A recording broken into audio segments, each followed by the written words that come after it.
અમરેલીમાં તાલુકા પંચાયતના મહિલા સભ્ય ભાવનાબેન સુખડિયાએ સરકારી કચેરીઓમાં જીએમ પોર્ટલ મારફતે થતી ખરીદીના ભાવ અંગે સવાલ ઉઠાવ્યા છે। ભાવનાબેને આરોપ લગાવ્યો કે LED light, CCTV camera, RO filter અને સ્ટ્રીટ લાઇટ સહિતની વસ્તુઓની ખરીદીમાં જીએમ પોર્ટલના ભાવ અને ખુલ્લા બજારના ભાવમાં મોટો તફાવત છે।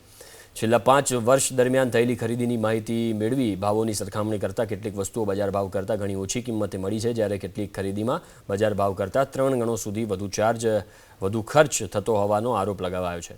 આ મામલે સરકારી નાણાંનો કરકસરપૂર્વક ઉપયોગ થાય અને ખરીદી પ્રક્રિયામાં પારદર્શિતા જળવાય તે માટે જીઈએમના નિયમોની સમીક્ષા કરી જરૂરી ફેરફાર કરવાની માંગ સાથે મુખ્યમંત્રી ભૂપેન્દ્ર પટેલ અને ઉર્જા મંત્રી કૌશિક વેકરિયાને લેખિત રજૂઆત કરાઈ છે। જેમની અંદર જે કંપનીઓ રજીસ્ટર થયેલી છે, હવે એમાં તો ઘણી કંપનીઓ અવેલેબલ પણ નથી એવી રજીસ્ટર્ડ છે અને અહીંથી કોઈ અમરેલીની અંદર માલ સપ્લાય માટેનો એને બીડ લાગ્યું હોય તો કોઈ અબડાસા કે કચ્છની અંદર અથવા તો કોઈ માણાવદર બાજુથી કોઈ એજન્સી આવી હોય અને કોઈ ગ્રામ પંચાયતમાં 50 સ્ટ્રીટ લાઇટ ફિટ કરી હોય અને એમાંની 5 બગડે તો એ ત્યાંથી ક્યારે અહીંયા લાંબો થવાનો હોય, એમાં લોકોને પણ એટલી બધી હાલાકી પડે છે। અને જે માર્કેટની અંદર